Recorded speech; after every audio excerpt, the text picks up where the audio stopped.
Assalamu alaikum. I am Tanzila Khanam and this is Psychology Basics Intermediate Lectures of Psychology.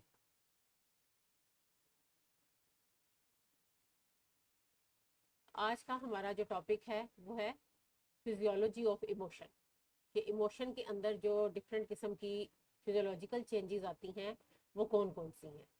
इससे पहले कि हम इन changes को पढ़ें, पहले हम ये देखेंगे कि इमोशन किसको कहते हैं, इमोशन क्या है।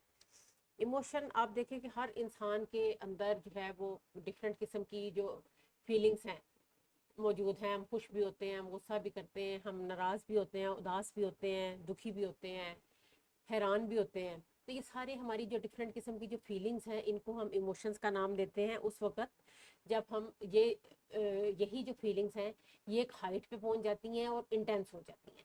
वही हम खुश हैं, लेकिन हम जब बहुत ज़्यादा खुश हैं, मिसाल के तौर पे आपकी समझ लें कि 50 लाख की लॉटरी निकल आई है, तो वो जो एक एक्सेसिव हैप्पीनेस है आपकी, वो आपका एक इमोशन है। ठीक है। फिर इसी तरह खुदा ना खास्ता किसी का जब कोई बहुत क्लोज वन जो है उसकी डेथ हो जाती है, बहुत ही क्लोज, तो एकदम से जो इंटेंस फीलिंग ऑफ सैडनेस है वो इमोशन होगी। यानी फीलिंग को अगर आप हाइट पे ले जाएं तो वो आपका इमोशन बन जाता है।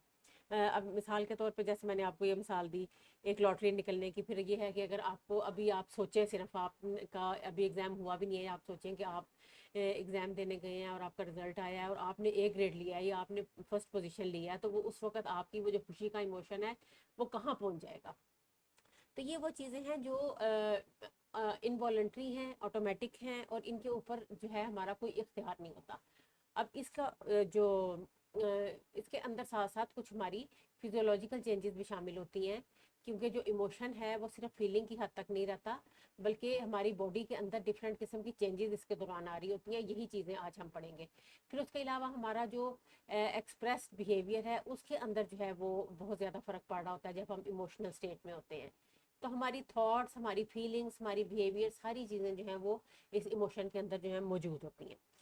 अगर हम इसको डिफाइन करें और हम ये देखें कि इसकी मीनिंग क्या है, तो उसके लिए हम ये देखते हैं कि ये देखें, ये इमोशंस की मैंने आपको डिफरेंट, ये देखें, ये एक खुशी का इमोशन है, एक ये सरप्राइज का है, फिर ये जो रेड वाला है ये एंगर का है। आप इमोजीज देखते हैं ना डिफरेंट, तो आपको उससे अंदाज़ा होगा।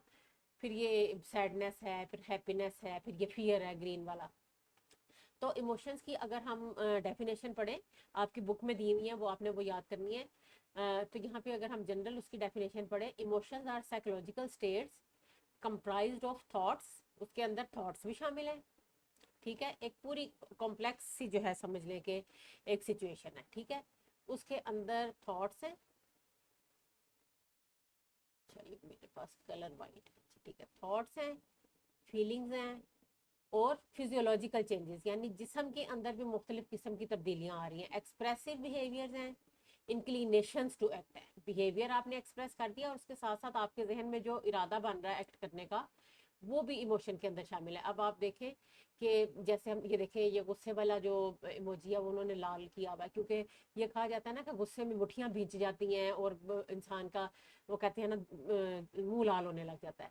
तो क्या है कि इस वजह से ये फिजियोलॉजिकल चेंज है ना। फिर इसी तरह ये देखें, ये सरप्राइज में उसका मुंह खुल गया, तो फिजियोलॉजिकल चेंज है, आंखें फैल गई हैं। तो इस तरह से डिफरेंट जो फिजियोलॉजिकल चेंजेस हैं वो मिलके आपके इमोशन के एक्सपीरियंस को, क्योंकि इमोशन जो है वो बड़ा एक कॉम्प्लिकेटेड सा एक्सपीरियंस है, उसको हम किसी एक चीज़ के अंदर जो है वो डिफाइन नहीं कर सकते, उसके अंदर ये सारी की सारी चीज़ें जो है वो मौजूद होती हैं। तो अगर हम ये देखें कि इसका जो वर्ड का ओरिजिन है वो है, ये इमोशन जो है वो लैटिन वर्ड इमोवर से निकला है, जिसका मतलब है टू स्टर अप, यानी किसी चीज़ को शेक कर देना, हिला देना।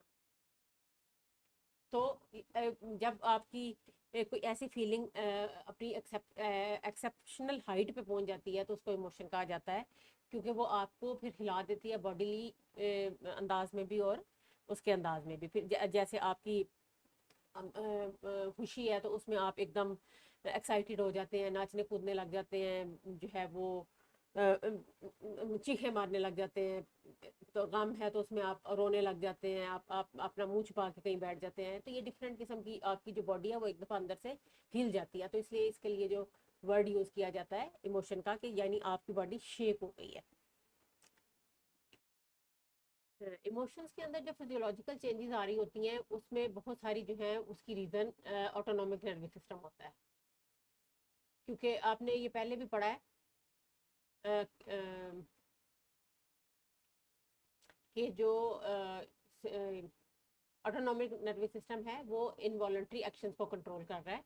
इनवॉलंटरी एक्शन उसके अंडर आते हैं जो कि जिस्म के अंदर खुद ब खुद जो है वो काम कर रहे होते हैं। तो फिजियोलॉजिकल चेंजेस जो इमोशंस के दरमियान आती है उसमें सबसे पहला रोल जो है वो ऑटोनॉमिक नर्वस सिस्टम का होता है, जिसकी जो है आगे फर्दर दो डिवीजन्स हैं, सिंपैथेटिक और पैरासिम्पैथेटिक। जो सिंपैथेटिक है वो इमोशंस की हालत में स्टिमुलेट करता है बॉडी ऑर्गन्स को, और जो पैरासिम्पैथेटिक है वो पीस की हालत में, जब बॉडी जो है वो सुकून की हालत में या वो उस एमरजेंसी की सिचुएशन से, इमोशन की सिचुएशन से निकल जाती है, तो उस वक्त जो है वो पैरासिम्पैथेटिक काम कर रहा होता है।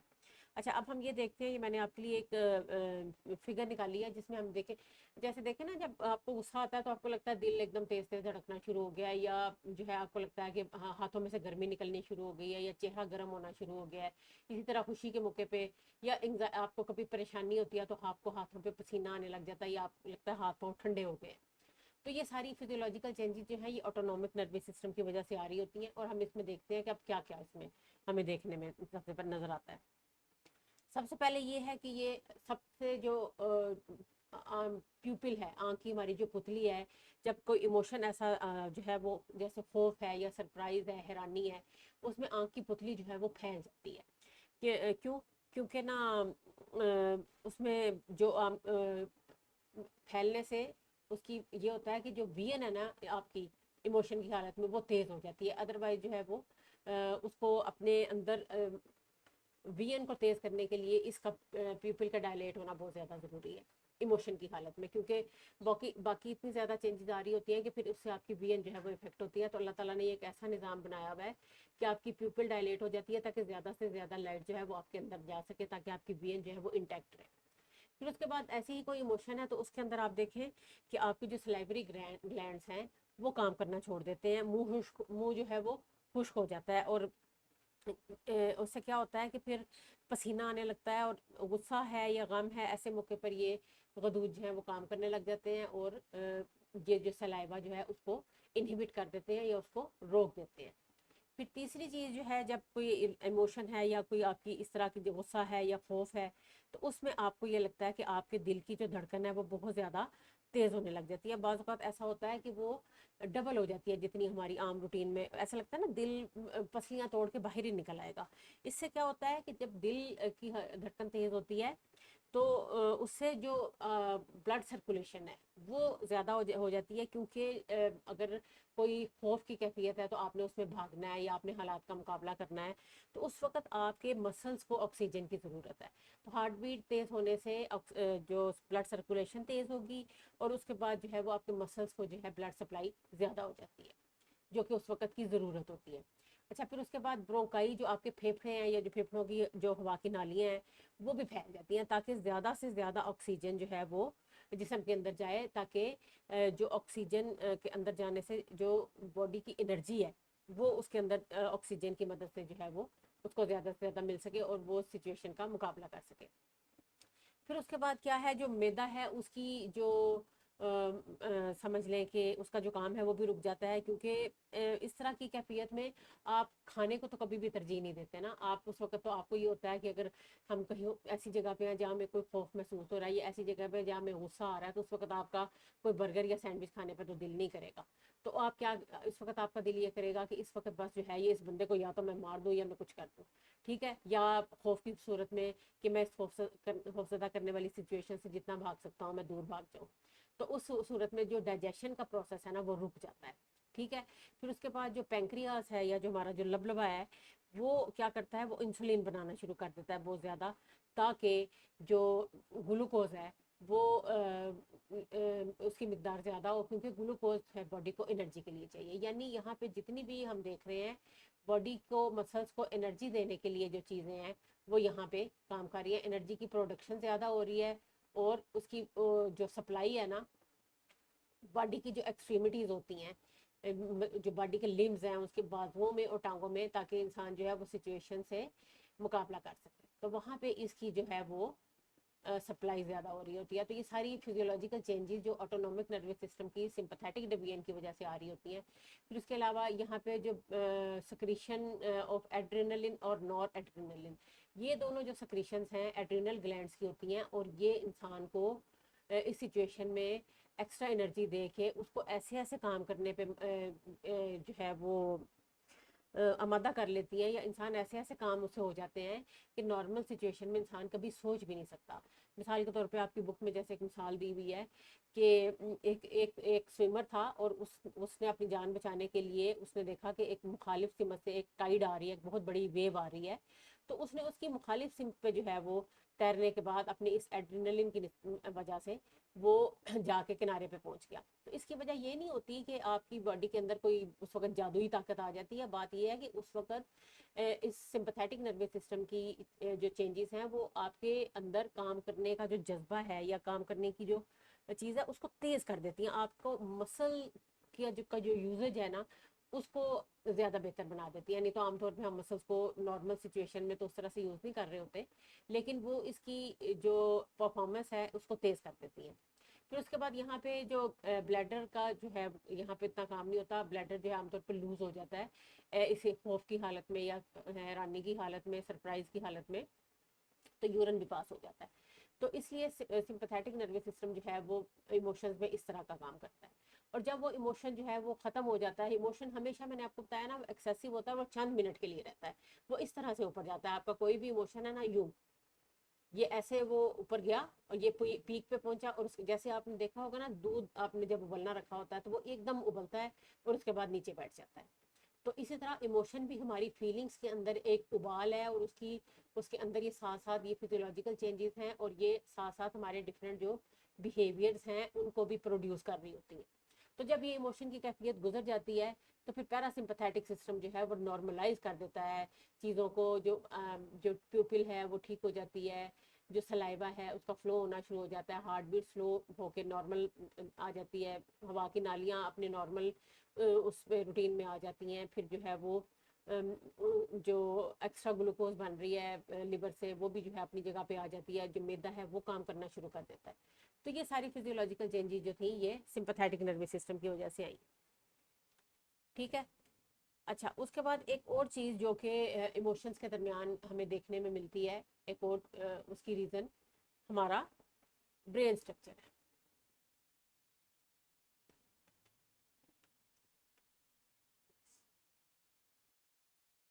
अच्छा, फिजियोलॉजिकल चेंजेस ऑफ इमोशन में जो दूसरी चीज़ जो इनको कंट्रोल कर रही है वो है ब्रेन स्ट्रक्चर।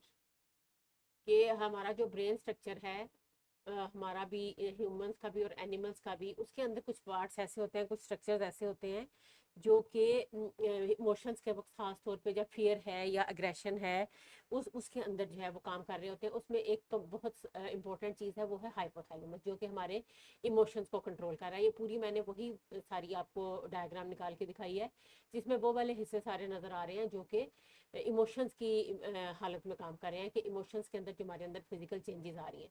तो उसमें हाइपोथैलेमस है, ये हमारा लिम्बिक सिस्टम है, फिर एमिगडला है। ये तीनों जो हमारे ब्रेन के स्ट्रक्चर हैं ये तीनों के तीनों रिसर्चेस के मुताबिक हमारे इमोशंस के अंदर काम कर रहे होते हैं, और बॉडी के अंदर आने वाली चेंजेस को जो है वो कंट्रोल कर रहे होते हैं। अब कुछ ये कहा जाता है कि रिसर्चेस ये बताती हैं कि कोई एक्स्ट्रा जो एक्स्ट्रा ऑर्डिनरी समझ लें कि इमोशनल बिहेवियर है ना वो लिम्बिक सिस्टम के अंदर खराबी की वजह से पैदा होता है। ठीक है। कि कोई इंसान जैसे मिसाल के तौर पे देखिए, गुस्सा तो सबको आता है, खौफ भी सबको आता है, लेकिन समटाइम ऐसा होता है कि कुछ इमोशनल रिस्पॉन्सेज जो हैं एक्स्ट्रा ऑर्डिनरी होते हैं, कि कुछ इंसान गुस्से में कत्ल करने पे आ जाते हैं या कुछ इंसान फियर में बेहोश हो जाते हैं। तो वो कहता है कि ये रिसर्चेस कहती हैं कि ये चीज़ें जो हैं वो लिम्बिक सिस्टम के अंदर जो है मौजूद खराबियों की वजह से पैदा होती हैं। अब ये खराबियाँ जो हैं वो पैदाइशी भी हो सकती हैं, और ये बाद में किसी चोट की वजह से, किसी एक्सीडेंट की वजह से, किसी हादसे की वजह से भी पेश आ सकती हैं, या खुदा ना खास्ता कोई गलत दवा किसी ने ले ली, कोई मेडिसिन जो है उसके साइड इफ़ेक्ट्स हो सकते हैं, या फिर अगर कोई बंदा गेम्स खेलता है उसके दौरान दिमाग में कहीं चोट लग जाती है, या कोई गोली लग गई है खुदा ना खास्ता किसी को, तो और उसके लिम्बिक सिस्टम पे असर हुआ है, तो फिर वो एक्स्ट्रा ऑर्डिनरी इमोशनल रिस्पॉन्सेज जो है वो शो करता है। अब इसमें आपकी बुक में एक मिसाल दी हुई है जो आपकी पीटीबी की बुक है, कि टेक्सास यूनिवर्सिटी में एक बंदा था, उसने एक रात अपनी माँ को और बीवी को मार दिया। अगली अगली सुबह उसने क्या किया कि वो एक राइफल लेके, जिसके ऊपर दूरबीन लगी हुई थी, टेलीस्कोप, वो लेके तो वो यूनिवर्सिटी के टावर पे चढ़ गया, और वहां पे उसने ना देखा कि जो भी उसको मूविंग ऑब्जेक्ट नजर आ रहा था ना, उसको उसने गोलियां मारनी शुरू कर दी, फायरिंग शुरू कर दी। अब इससे क्या हुआ कि पुलिस ने या जो वहाँ की अथॉरिटी ने जो है वो उसको पकड़ने की कोशिश की, तो जब तक वो पुलिस ने तकरीबन 1.5 घंटा इसमें लगा और उसको पकड़ा, तो तब तक वो 38 जो है मर्डर कर चुका था, यानी वहाँ पे वो 38 लोगों को कत्ल कर चुका था। और उसके बाद फिर पता चला जब इन्वेस्टिगेशन हुई कि वो कई अरसे से अपना जो है वो दिमागी इलाज करा रहा था, और उसके ये जो एमिगडाला है ना लिम्बिक सिस्टम के अंदर, यहाँ पे कोई कैंसर का फोड़ा था, जिसकी वजह से उसका जो इमोशनल रिस्पॉन्स था वो इतना ज़्यादा एबनॉर्मल हो गया। अच्छा, पहले जो रिसर्चेस थी उसमें यही था कि जान पे जो ब्रेन का स्ट्रक्चर ज़्यादा काम कर रहा है वो है हाइपोथैलेमस और एमिगडाला है, ये लिम्बिक सिस्टम। लेकिन अब कुछ रिसर्चेस अब ऐसा बताती हैं कि जो सेरिब्रल है, हमारा सेरिब्रम है, जो हमारा सेरिब्रल कॉर्टेक्स है, वो भी इमोशंस के कंट्रोल में जो है बहुत इंपॉर्टेंट रोल प्ले करता है। अच्छा, इसकी भी एक इंटरेस्टिंग चीज़ ये है कि जो सेरिब्रल कॉर्टेक्स का आपने पढ़ा होगा, या मतलब पढ़ा तो हुआ है आपने, आपको अगर याद हो कि हेमिस्फेयर्स होते हैं ना इसमें दो, एक राइट हेमिस्फेयर होता है और एक लेफ्ट हेमिस्फेयर होता है। तो वो कहते हैं कि ये रिसर्चेस बताती हैं कि जो लेफ्ट हेमिस्फीयर है ना, उसमें ज़्यादातर जो है पॉजिटिव इमोशंस पैदा होते हैं, यानी इसमें भी जो है वो एक समझने रिसर्चेस ने एक डिफरेंशिएशन जो है वो बताई है कि पॉजिटिव इमोशन और पॉजिटिव जो फीलिंग्स हैं वो लेफ्ट हेमिस्फेयर में पैदा होती हैं, जबकि जो राइट हेमिस्फेयर है उसके अंदर जो है वो मोस्टली नेगेटिव इमोशंस पैदा होते हैं। तो ये भी एक इंटरेस्टिंग रिसर्च है। तो इससे ये है कि अगर जो है वो यानी खुशी के जो इमोशंस हैं वो लेफ्ट हेमिस्फेयर से आ रहे हैं, और जो गुस्से के हैं वो फिर राइट साइड से आ रहे हैं। ठीक है। और ये है कि अगर ये भी देखा गया रिसर्चेज में कि अगर इस ब्रेन के ऊपर चोट लग जाती है, या उसके सेरिब्रम पे, या उसके एमिगडाला पे, लिम्बिक सिस्टम पे, कहीं पे भी, तो ये इमोशंस जो हैं या तो ख़त्म हो जाते हैं या फिर बहुत ज़्यादा तेज़ हो जाते हैं, यानी एक्स्ट्रा ऑर्डिनरी इमोशनल रिस्पॉन्स में ये आ जाता है कि या तो ये बिल्कुल ही जो है वो तेज़ हो गए हैं, बहुत ज़्यादा हाइटन पीक पे चले गए हैं, या फिर ये बिल्कुल ख़त्म हो जाते हैं। तो ये दोनों चीज़ें जो हैं फिजियोलॉजी ऑफ इमोशन में, हमारा ऑटोनॉमिक नर्वस सिस्टम और जो ब्रेन स्ट्रक्चर है वो मिलके काम कर रहे होते हैं, और हमारे बिहेवियर को और हमारे इमोशंस को कंट्रोल कर रहे होते हैं। तो ये था हमारा फिजियोलॉजी ऑफ इमोशंस का टॉपिक। इसको लाइक करें, शेयर करें, और मेरे चैनल को सब्सक्राइब करें। Thanks for watching.